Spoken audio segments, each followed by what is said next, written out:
At the Holocaust Museum in Washington, D.C., there's an inscription. It says, "Thou shalt not be a victim, thou shalt not be a perpetrator. Above all, thou shalt not be a bystander." Of all the things that we can say about our friend, our brother, our colleague, Armand Hyatt, the most fitting is that Armand is never, ever a bystander. Bystander? The word sounds absurd next to the name of Armand Hyatt. When there are things to be done, Armand is there. Not as the most patient one in the room, but the most fair-minded. Not the quiet one in the conversation, but the one who listens most intently. Usually the first to action and often the last to relent. He wants to know what you think. He wants you to know what he thinks.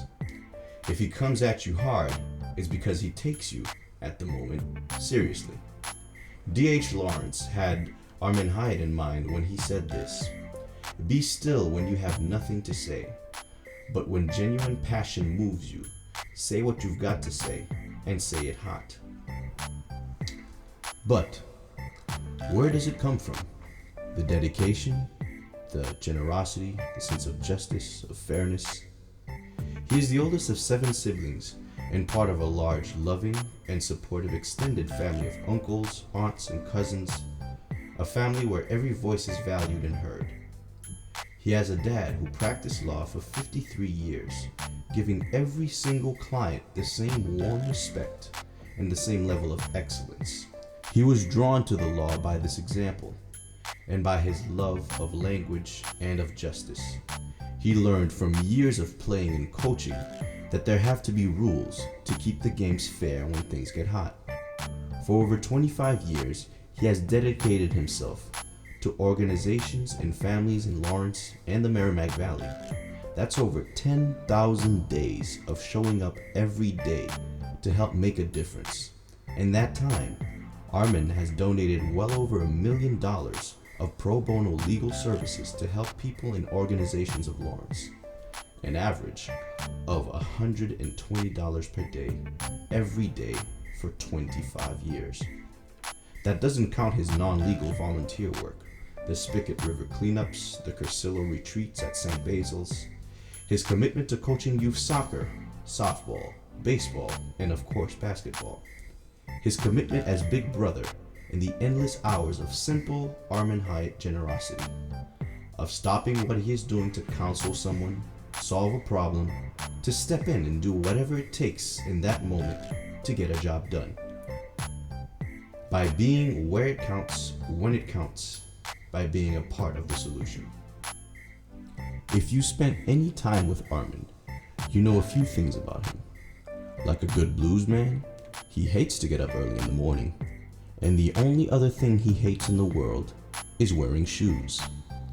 The things he loves, that may be too long a list, but it starts with his family, his mom and dad, his sisters and brothers, his beautiful wife Karen, and his 4 amazing children.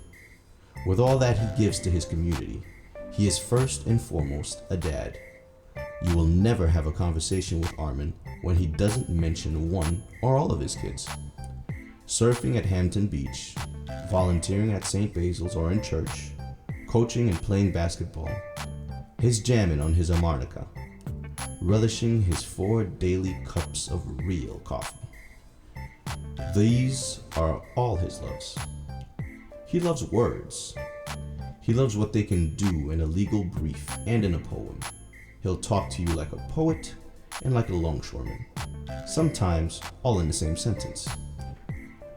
And he loves Lawrence Community Works, the organization that he helped to found almost 3 decades ago, that he stays with through good time and through tough times, serving throughout the years as a board member, board chair, clerk of the board, general counsel, executive committee member, and chair of the real estate committee, not to mention spokesperson, staff advisor, cleanup captain, and so many other volunteer roles.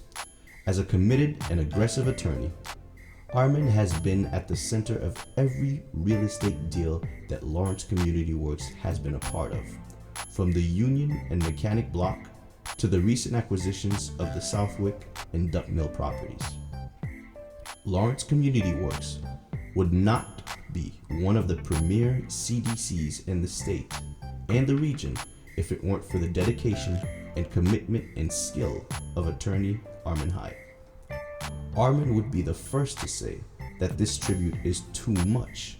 It's not about him, but for one night, for the hundreds of us who are gathered here tonight, it is about him. Is there any one individual who we can say has given more to the people of Lawrence? Is there anyone more deserving of our thanks? Armand has never asked for thanks. More than that, he has never wanted it. He wouldn't have wanted this night for him, and that is why it had to be a surprise. He's not in the newspaper. There are no awards with Armand's name on them or rooms dedicated to him because he doesn't seek that kind of recognition. In fact, there is only one thing that has the name of Armand Hyatt on it: the Armand Hyatt Scholarship. Because of all the lives he has touched in Lawrence, Armand's connection to and impact on young people has been the most important of all and the most dear to his heart. Naming this scholarship after Armand in 2003 was the perfect kind of recognition for this man who gives so much of himself. Since that time, the scholarship has helped so many young people go to some of the most prestigious colleges and universities in the region, such as Berklee College of Music, Merrimack College, Boston University, Suffolk University, Emmanuel College, and Mass College of Art.